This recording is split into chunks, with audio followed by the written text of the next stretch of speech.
या ठिकाणी आज आम्ही आराध मेळ्याचं नियोजन करून माननीय आमदार सुरेश अण्णा धस यांना या ठिकाणी मंत्रीपदी विराजमान व्हावं यासाठी पद्मावती देवीला या ठिकाणी साकडं घातलं आहोत की येणाऱ्या या मंत्रिमंडळाच्या विस्तारामध्ये अण्णाला महत्त्वाचं खातं मंत्रिपदाचं मिळावं यासाठी देवीला साकडं घालण्यात आलं आहे। कारण या आष्टीपाडोदा शिरूरचा जर विकास करायचा असेल तर या ठिकाणी अण्णाला मंत्रिपद दिलं पाहिजे। पाण्याचे प्रश्न असो, रस्त्याचे प्रश्न असो, विहिरीचा प्रश्न असो, जे काही सामान्याचे छोटे छोटे प्रश्न आहेत ते अण्णा मार्गी लावतात। त्याच्यामुळे त्यांना मंत्रिपदी सरकारने विराजमान करावं ही या ठिकाणी सरकारकडून आमची अपेक्षा आहे।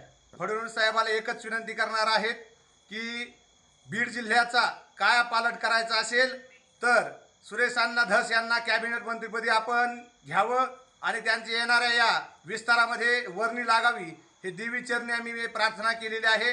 आणि फडणवीस साहेबांना विनंती आहे की आपल्याला असला ढाण्या वाघ आपल्या तालमीत आलेला आहे तरी त्यांचं या ठिकाणी योग्य सन्मान करून मंत्रिमंडळात सामील करावं। आमदार सुरेश अण्णा धस हे गेल्या 4 वेळा महाराष्ट्र विधानसभेचे आमदार होते आणि 1 वेळा महाराष्ट्र विधान परिषदेवर ते आमदार होते। असे एकूण 5 वेळा ते आमदार म्हणून निवडून गेलेले आहेत।